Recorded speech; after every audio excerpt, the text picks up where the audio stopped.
Hola, pollitos. Bueno, señores, la última vez que nos vimos cara a cara y en persona, oh Dios mío, hace tanto tiempo de eso, estuvimos hablando acerca de las culturas prehispánicas, la conquista y la colonia. Y ahí nos quedamos en la colonia. ¿Y qué viene después de la colonia? Pues la independencia. Ese momento en el que México le dice, ya no más, a los españoles y deciden independizarse. ¿Por qué se da la independencia de México? Principalmente porque habían diferencias entre las distintas castas. Los españoles tenían todos los privilegios, los criollos tenían un poquito menos, los mestizos muchos menos y los indígenas ni se diga que no tenían ningún derecho. Y hubo una cierta inconformidad acerca de eso, también del hecho de que todo lo que se producía en América estaba siendo enviado a Europa. España estaba teniendo un momento de crisis económica, así es que todo el oro y todo lo demás se mandaba para allá para paliar esa crisis económica. Si a eso le sumamos que las colonias inglesas, las 13 colonias, decidieron independizarse también y se convirtieron ya en Estados Unidos, mandando a su rey mucho para allá. Y los que pelearon en la Revolución Americana, algunos se fueron a Francia y allá expandieron sus ideas de libertad y acabó siendo la Revolución Francesa. A eso le sumamos el movimiento de la Ilustración en Europa, que buscaba que toda la gente accediera a la mayor cantidad de conocimiento, cosa que no estaba pasando en América, porque recordemos que la corona española tenía prohibida la importación de libros, o sea, prácticamente no había conocimiento que llegara a América, solamente el que nosotros hacíamos, y era muy poquito. Había crisis en España, y aparte, después de la Revolución Francesa, llega mi amorcito corazón Napoleón Bonaparte, les parte el queso a todos, y se pone como emperador, y como emperador empieza a conquistar cada vez más allá de Francia y más allá, y entre las cosas que va y conquista es España. Pone preso al rey, el rey abdica en su hijo, pero también atrapan a su hijo. Entonces no solamente tenía a Carlos VII, no, Carlos IV, Carlos IV, y a Fernando VII. Entonces los dos reyes estaban siendo prisioneros de Napoleón, lo cual hizo que, bueno, tenían un problemita los europeos. Si Napoleón ya tenía España, entonces podía tener América, y sí iba a ser un imperio global. Entonces ayudaron a que México y otras colonias se independizaran. Ahora vamos viendo rápidamente qué pasa para esto. 1810, 16 de septiembre, todos lo conocemos, viva México, tocamos las campanas, el padrecito Hidalgo, bla, bla, bla, bla, bla. O sea, eso ya ocurre cada año. Pero poquito después matan a Hidalgo y a sus compinches y queda José María Morelos como el jefe del movimiento revolucionario, y era un poquito más cerebral que Miguel Hidalgo, y decide crear el Congreso de Chilpancingo o Congreso de Anáhuac para darle sustento legal a la nueva república que le estaba fundando. Escribe el documento llamado Sentimientos de la Nación, que podemos considerar como un primer intento de constitución americana. Vámonos más allá unos 8 años y se da por fin el abrazo a Catempan entre Iturbide y Guerrero, declarando que se unen los ejércitos insurgentes y los realistas, todos contra el pobrecito virrey don Juan O'Donojú. Lo hacen firmar el acta de independencia y el 27 de septiembre de 1821, ya somos independientes. 11 años después, 11 años, 11 días, 11 años y 11 días exactamente, después de que Miguel Hidalgo tocaba el grito de independencia, ya se dan los tratados de Córdoba entre el ejército trigarante a la Ciudad de México como ejército triunfador, y don Juan O'Donojú firma la independencia. Después de 300 años, porque recordemos que Tenochtitlan había caído en 1521 y ahora estamos en 1821, 300 años exactamente, ya no hay más Nueva España, ya no hay más colonia, y México es un país independiente. Pero no digamos que le fue bien como país independiente, todavía teníamos problemitas. Ok, ya habíamos dicho que tenemos prohibido importar libros, se imprimían muy pocos libros en América, antes y durante la independencia, pero lo que había en un montonal eran periódicos, por alguna extraña razón. Bueno, no había televisión, la gente se aburría. De 1784 a 1809 estuvo la Gaceta de México, que publicaba noticias, artículos, alguno que otro verso, el Diario de México de Carlos de Bustamante, y de repente en esos periódicos, que habían muchos, la gente escribía sus pequeños versos y los mandaban publicar. Y así de, oh, mira, estoy en el periódico, ¡ay, qué bonito, qué bonito, qué bonito! Y sus vecinos así, ¡ay, qué envidia está en el periódico! Y bueno, así seguían, pero seguíamos siendo medio barrocos, medio coloniales, aburrido, aburrido, aburrido, aburrido. Lo último grande que se hizo antes de la independencia en cuestión de poesía es cuando Fernando VII en 1809 sube como rey y hicieron un concurso literario y seguíamos escribiendo de la manera barroca. Ya, ya, ya, por favor, ya no más. De por sí Sor Juana fue demasiado.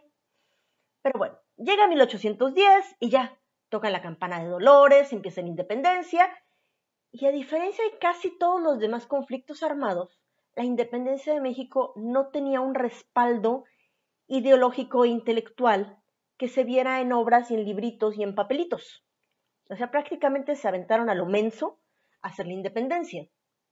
No tenían un buen plan, no.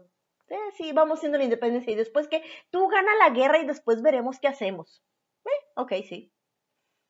Entonces, van actuando, van peleando y hay muy poco que se escribe. Lo más que se escribe son hojitas para el periódico apoyando a favor o en contra de la lucha.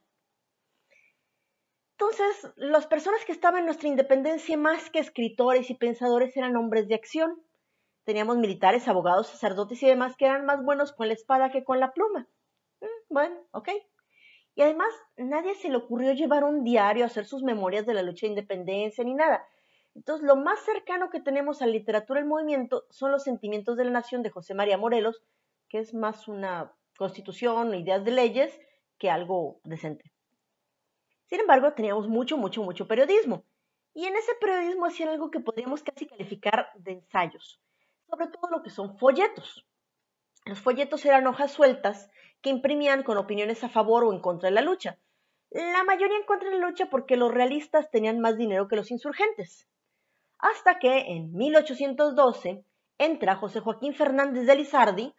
Dios mío, qué nombre tan largo tenía el buen hombre. José Joaquín Fernández de Lizardi, que era folletinista porque escribía folletos, era periodista, era novelista y era lo mejorcito que tenían del lado de los insurgentes y republicanos. 1812, ya con la guerra en pleno auge, por fin decretan una libertad de prensa y cada quien escribe lo que se le antoja. Y escriben y escriben y escriben hasta que deja de ser novedad y dejan de escribir. La prensa se utilizó sobre todo para difundir ideas a favor o en contra de la lucha y a veces sus pequeños versitos, sus ideas. El principal periódico del lado insurgente era el Diario de México. Todo el mundo tiene un montón de periódicos hasta que en 1813 ya se les pasó el boom y se hace un periódico, qué bonito. Hay muy poca poesía en esta época. Lo que hay es poesía patriótica, sensiblera, de ocasión, a favor de los héroes. Ay, sí, qué bonito, José María Morelos, Miguel Hidalgo. Ay, qué chulo. Pero sigue siendo medio barroca, medio estar intentando encontrar una voz mexicana, una voz nacional. Es más importante propagar las ideas y la rebelión que escribir poesía. O sea, en medio de una guerra, ¿quién tiene tiempo para escribir poesía? ¡Cha! Entre nuestros poetas tenemos Andrés Quintana Roo, que escribe su poema 16 de septiembre, Francisco Ortega, a Iturbide en su coronación, y Manuel Sánchez de Tagle, que escribe algo con un título pequeñito, pequeñito, pequeñito. Se llama A la heroica salida del benemérito general José María por entre el ejército situador de Cuautla. Y creo que ya con el poema dijo todo, con el título dijo todo lo que te va a tratar el poema. Ni el compa. Bueno, de Andrés Quintana Roo podemos decir que más que a la literatura pertenece a la historia política de México. Fue abogado, luchó por la independencia tanto con la espada y el fusil como con la pluma y tuvo dos periódicos, el Seminario Patriótico y el Ilustrador Americano. Escribió el Manifiesto a la Nación que lanzó el Congreso de Chilpancingo, en el cual pedían que el resto de la nación enviara algunos diputados al Congreso para decir qué van a hacer cuando México sea independiente. Y escribe el poema 16 de septiembre, que si gustan se los pongo en modo, pero es largo, largo, largo y soso, no, no es un bonito poema. ¿Qué le vamos a hacer? Apenas estaban empezando a ser mexicanos. Si bien la poesía no funcionaba muy bien, les funcionaba más la prosa, el escribir normalito de corrido, para propagar sus ideas de la lucha, ganar ayuda o perder ayuda, y se da más que nada en términos de periodismo. La prosa casi no se había tocado en la colonia porque, bueno, había una prohibición de escribir y tenían más ganas de ser poetas. Sin embargo, nuestros escritores, recordémoslo, eran primero combatientes, primero peleaban y después escribían. Entonces, más que literatura, viene a ser casi historia. Entre los posistas tenemos a José María Cos, Juan Wenceslao Barquera y Fray Servando Teresa de Mier. Ese es su nombre completo, no le faltan letras. Se apellida Teresa de Mier, sin el da, se los juro, sin el da. Teresa de Mier, nada más. Bueno, este tal Fray Servando Teresa de Mier, ay Dios mío, el hombre era un caos. Fue sacerdote, era fraile, Fray Servando, pero cuando empieza la independencia se le mete en la cabeza que él va a luchar por la independencia. Entonces lo primero que hace es escaparse del monasterio en el que está, o convento, perdón, de donde vivan los monjes. Se escapa y va hacia la lucha, va buscando a Hidalgo y matan a Hidalgo. Ok, entonces va rumbo a buscar a Morelos y lo atrapan y lo meten en la cárcel, donde se escapa de la cárcel. Llevamos 2 escapes hasta el momento. Se escapa de la cárcel, va con Morelos. Morelos le dice, mira, aquí tenemos ahorita todo lo que necesitamos, pero ¿por qué no vas y me buscas más adeptos? Y allá va Fray Servando a buscar más adeptos y lo meten a la cárcel. Y se escapa de la cárcel. Matan a Morelos y empieza en España lo que son las Cortes de Cádiz, en las cuales buscaban ver cómo podían arreglar el problema con Napoleón y con las independencias americanas. Entonces va rumbo a Veracruz para subirse a un barco para ir a España y lo atrapan. Y se escapa, ya van 4 escapes. Por fin se sube a un barco, va rumbo a España, llega a España, en Sevilla, se baja del barco y lo llevan preso. ¿Y ahí viene qué? Se escapa de la cárcel. 5 escapes, vamos ya. Ya va a las Cortes de Cádiz, se presenta como diputado de parte de México, se dan las cortes, se dan cuenta los americanos que no van a ganar nada, que más les vale mejor seguir en su luchita por allá que intentarlo legalmente por acá. Entonces, junto con algunos otros, les dan el pitazo de, oigan, el rey los va a detener por insurgentes. Entonces, Andrés Bello Gómez, ¿cómo se llama? Simón Bolívar y él, ¡fup!, se escapan. Antes de que los atrapen, esta vez se escapó antes de que lo atraparan, y se van a Inglaterra. De Inglaterra algunos viajan de nuevo a México, a América, y siguen con su lucha. Pero Fray Servando se queda un tiempo en Inglaterra y antes de regresar, sorpresa, se acabó la independencia, ya va el abrazo a Catempan y se queda así de, ¿y ahora qué hago? Ya no peleé por la independencia. Y entonces se dedica a escribir en Inglaterra un libro que se llama Historia de la Revolución de la Nueva España, que es, digamos, el primer intento de explicar y hacer historia de la independencia.